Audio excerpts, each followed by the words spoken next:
Shalom Obracha, on a pu étudier aujourd'hui le shoot Minchat Shlomo qui a tout d'abord apporté donc l'opinion du Chazon Ish avec son Yesod qui lui nous dit qu'il n'y a pas de Mahamid des Mahamid, ça n'existe pas. Ça s'appellera toujours un principe, une notion de Mahamid Echad.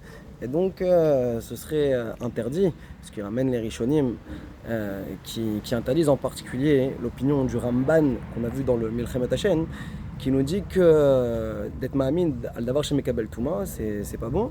Et pour le Chazon Ish, donc il n'y a pas de différence. Et quand la Mishnah va nous parler du cas de celui qui fait une soukha Berosh Ailan sur un arbre, alors en fin de compte, de quoi on parle ici? Medoubar, que le Ilan, l'arbre en question, en fin de compte, on l'utilise Kemaase Karka, en fin de compte, comme pour faire le sol de la soukha.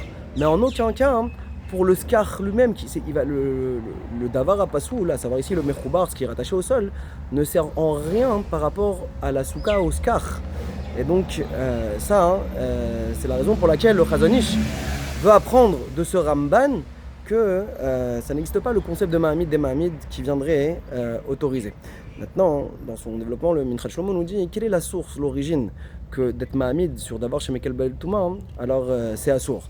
Alors, il ramène que la majorité des Rishonim ont expliqué que c'est une Gzera Midera Banan, de peur qu'on en vienne à inverser le Mahamid qui est fait de d'abord chez Mekel Bel Touma ou de Skar Pasoul avec le Skar lui-même. Maintenant, le Ritva, donc au nom du Ramban, qui est celui qui est le Mekor, en fin de compte, de cette halakha de Davar chez Mekabel Touma, qu'il ne faut pas être Mesaker dessus, qu'il ne faut pas mettre le Skar dessus.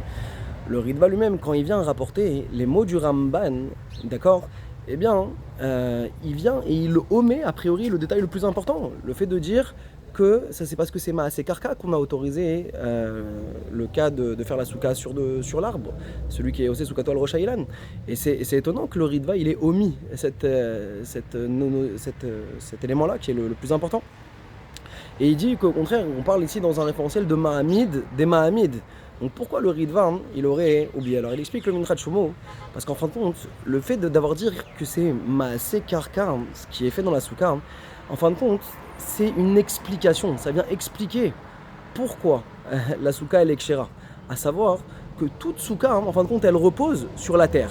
Et de la même manière que la terre, eh bien, c'est pas le Mahamid lui-même, c'est pas directement accolé sur la terre, d'accord? Il y a une séparation. Et bien de la même manière, le Mahamid des Mahamid, il est comme la terre, à Kavana, que c'est pas sur elle que ça repose, et comme c'est pas directement sur elle, eh bien ça devient permis. C'est pour ça que Mahamid des Mahamid, ça devient permis. Donc en fin de compte, la notion de Maaseh Karka, c'est comme un binyan av pour nous dire que tout ce qui ressemblera au Karka, à savoir qui n'est pas le Mahamid lui-même, mais qui n'est que Mahamid des Mahamid, alors ça devient permis, et donc en fin de compte on est dans les propriétés. Et comme ça le Ran également explique qu'à partir du moment où il y a une khatitza, qu'il y a quelque chose qui va faire écran, comme ça il va l'expliquer le Ramban. Alors à ce moment-là ça s'appellera Mahamid des Mahamid, Chazak ou Baruch. Et donc c'est contre le Chazon Ish.